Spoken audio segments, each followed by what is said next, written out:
Shane Wynn has been an Akron resident and enthusiast for 23 years, currently living in Highland Square with her husband Josh Gippen, who's here as well. He's a documentary filmmaker and their two children. She's balanced well the life of making art and making a difference. If there's a certain photo you think of that marks a special time, event, or place here in Akron over the last few decades, look closely at the signature. It's most likely a Wynn, Shane Wynn, that is. She's an editorial photographer, shooting for 8 different local publications. There's a long list here, and I'm going to read every one of them, including Akron Life, The Akronist, The Devil Strip, View Magazine, Edible Cleveland, and Crane's Akron and Cleveland Business magazines. With a degree in art photography from the University of Akron, she launched her now 22-year-old business. She's the owner of Shane Wynn Studio.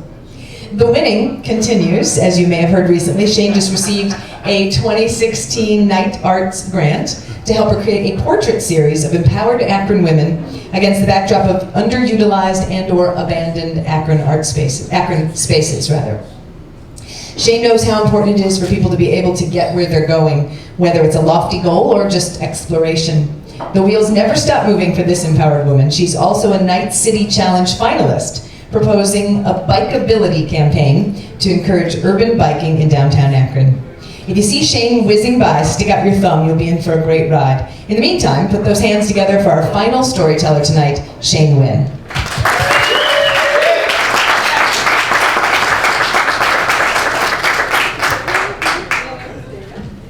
Thank you. Oh wow, it's a different view up here. I can't really see anything. Do you want my glasses?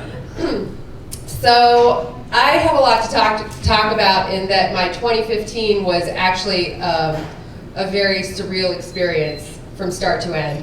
But I'm gonna concentrate on the star-studded aspects because I met Amy Schumer in an elevator in Akron. That was fun. Amy Schumer is an actress and comedian from Trainwreck that LeBron James was in, and I got to attend LeBron James's Halloween party. So that's a fun story. So I'll start with the Amy Schumer, which there's sort of a story that leads up to that, so you gotta give me a minute because it's kind of strange. So it was Valentine's Day 2015, and my husband and I started to notice that our house was kind of cold. And it was at night, we built a fire, we sat with the kids by the fire, but it really wasn't warming up. So we called the repair person. We have, our house is 100 years old in Highland Square. He comes over and he says that, your boiler's broken, this piece is completely antiquated, and it's gonna take a couple days to get here. And I said, okay, but it's really cold. This is when it was negative like 15 degrees for several days. And I asked him directly, so it's gonna take a few days, do you think our pipes will be okay? And he said, just throw some space heaters out and warm the space, it'll be fine. And I'm like, well, surely, he's a professional, he would know. But, so we went to my mom's house, but I had to come back to the house to work because all of my photography equipment is there. So the next day I'm in there freezing cold with a little space heater and I'm editing on my computer and it's negative 15 degrees. And I start to hear cracks, like, just like cracking noises. And I'm like, oh, maybe the house is settling. Maybe the wood is just getting cold. And that guy told me I just needed space heaters, I asked him directly. So then the next morning I came back and I walked into the house and all of the radiators had exploded. 11 radiators throughout our house. But it was so cold that they exploded, the water leaked out and it immediately froze.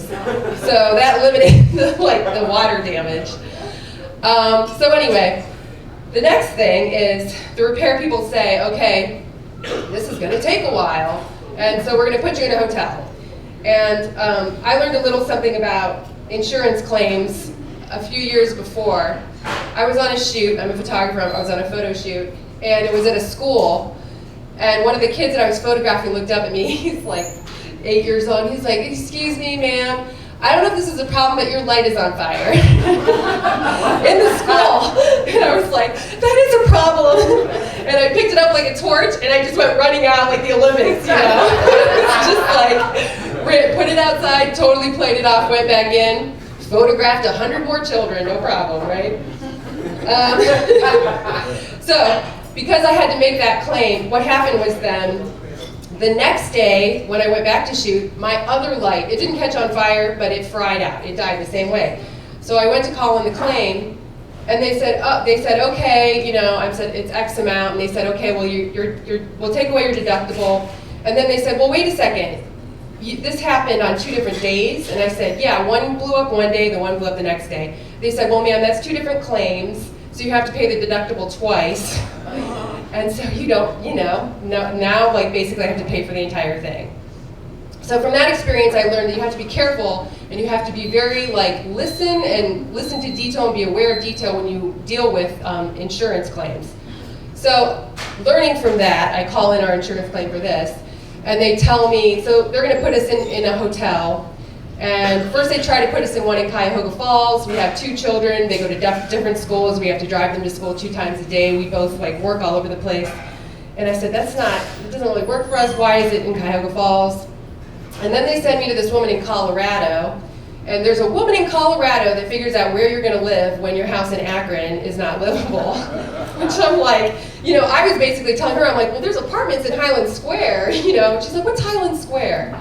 I'm like, this is so weird. So anyway, she accidentally told me that they are required to find a hotel within 5 miles of your home. They're legally required. This is what I get from my insurance claim. So I said, well, there's a Hilton right down the street. And so they put us in the Hilton, and there we stayed for 2 months while they were repairing our house. It had indoor-outdoor pool. It was a big suite, it was lovely. But then what happened, then they said, okay, this is taking longer than we thought. This was 2 months. So they moved us into an apartment. And I'm like, that's kind of weird. So, it was getting too expensive. They had to pay for our food as well. So they said, well, we'll move you into an apartment. So they sent me this picture of the apartment. And I'm like, well, there's no furniture in there, They said, ma'am, don't worry about it. We'll take care of that. So we moved into the apartment. And it was really weird. This company comes in and they bring you couches and they bring you dish towels, and I would open the cupboard. I'm like, oh, but I need to iron my clothes. I'd open the cupboard and there'd be an iron in there. They just come in and bring you whatever you need, which is apparently less expensive than living in a hotel. So we lived there for a while, and then they told us that it was time to come home 2 months after that. So this is now 4 months or something like that. So we pack up our boxes. We have the last box. This is moving our entire family again. We have the last box and we're going to leave. And they call us and they're like, because we kept telling them, you should probably turn the water back on in the house in case there's frozen pipes within the house, which they didn't do. But they did right as we were moving that last box, and Swiss cheese just all over our house, all the pipes within the house busted, and water was dripping everywhere. So as we're moving our last box, they said, no, never mind, just go back in. And we're like, no, that's not happening. So back to the hotel we went. So this is a really long story to figure out why I met Amy Schumer in an elevator. I realized, what happened to Amy Schumer? That seemed better. But so I'm living at the Hilton, right? Again, we ended up living at 2 different Hiltons and an apartment for 9 months with our children. But it warmed up, and there was an outdoor pool at the other Hilton, so that was fun. But so I'm sitting in the hot tub one day, because that's what you do when you live at the Hilton. And I see this little entourage go by, and there's a woman in the middle. She's got aviator glasses on and a hood. And I'm like, man, that looks like Amy Schumer, but that couldn't be. I'm just whatever, I'm just thinking things, right? So then I go about my business. A couple days later, I'm going on a shoot because I'm going to photograph the red carpet opening for the train wreck movie with LeBron and with Amy Schumer. So I go to grab my camera. And then I had forgotten the ladder. So I go back into the hotel room, can't find my ladder, and so I grab this blue milk crate. And I'm sitting there by the elevator, and I'm sort of daydreaming. This is what was surreal about it. I was like, man, I could have sworn that looked like Amy Schumer. I'm specifically thinking about how that looked like Amy Schumer. And the doors open up, and there stands Amy Schumer. But she's all by herself, and she's on her way to the train wreck premiere. And she's in this beautiful shining orange dress, and her hair is just golden, and she has a handkerchief on her head and glasses like she's a 50s movie star. And I have this thing where celebrities should just be treated like everybody else, and Madonna had to move to like Europe so that people would leave her alone and she could just go get groceries and ride a bike. And so I want us all to just leave LeBron alone. Like, hey, what's up, LeBron, you know? But that's a good story because the doors opened, I was completely starstruck. I was like, hi, Amy Schumer. Like I said her first and last name. And I had this cart and I was like, so hi, Amy Schumer. I have this blue milk carton because I'm going to stand on it because I'm going where you're going. And I really am hoping that I can get a really good shot of you. She's like, that's nice. And then I told her dress was pretty or something, you know. So that's how I met Amy Schumer. So anyway, I did go to the opening, I photographed them. I had the milk crate because though I work for 8 magazines, nobody could get me in the press box. So I needed something to stand on. I'm like, come on, people. But luckily it is Akron, so it really doesn't matter where you stand because it's like being in a press box because we're so small. And it was like at Regal Cinemas. So Amy Schumer passed by and I was like, look, the blue cart, the blue, you know, I'm standing on the blue thing. She's like, But she did sign she signed my camera strap, so that was cool. So that's my Amy Schumer story. It's totally fun. And she had that scarf on her head, I don't know if I said this, because she was going to Swenson's with LeBron in a convertible. Like, how cool is that? Which I found out later, because they went to Swenson's before they went to thing. Okay, and so the next part of my story is I went to LeBron James's Halloween party. I can't talk about all the details because I'm not supposed to. So I can just talk about pointless parts of it that don't really indicate where it was or who I was with or whatever. But I had to tell this story because I had an opportunity to.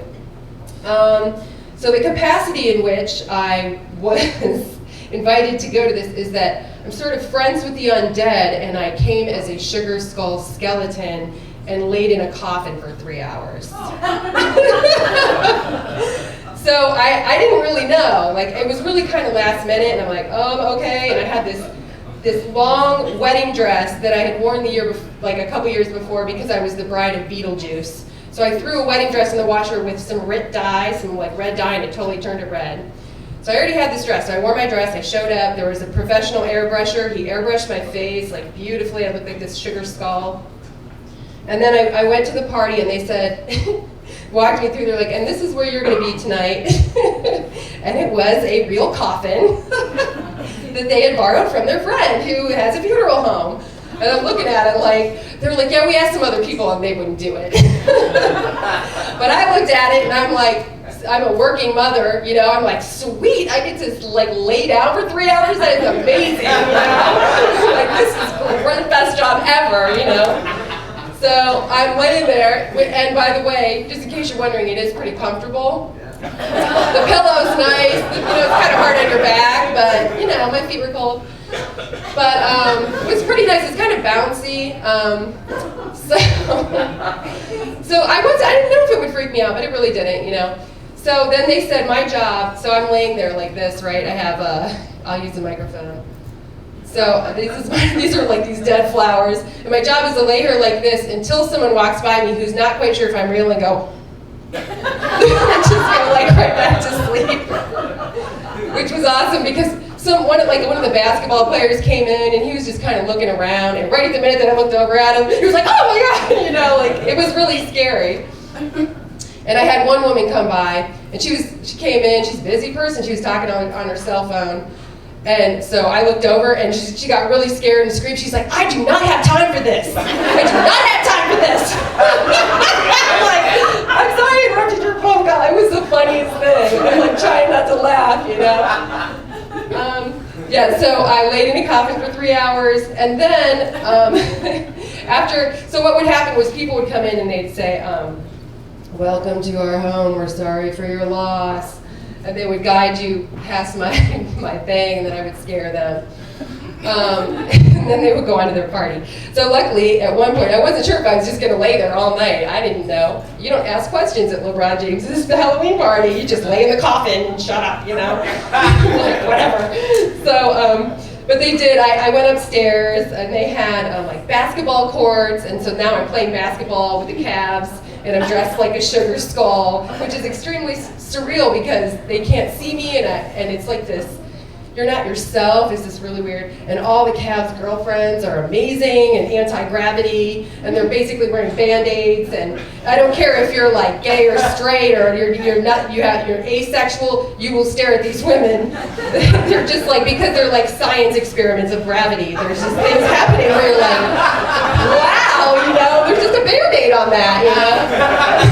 So it's just something to see. I'm just saying. And then the Cavs are so big. They're like giant and LeBron dressed like Prince, and so he wore leather pants, and his legs are like this, and then they're leather all the way, you know?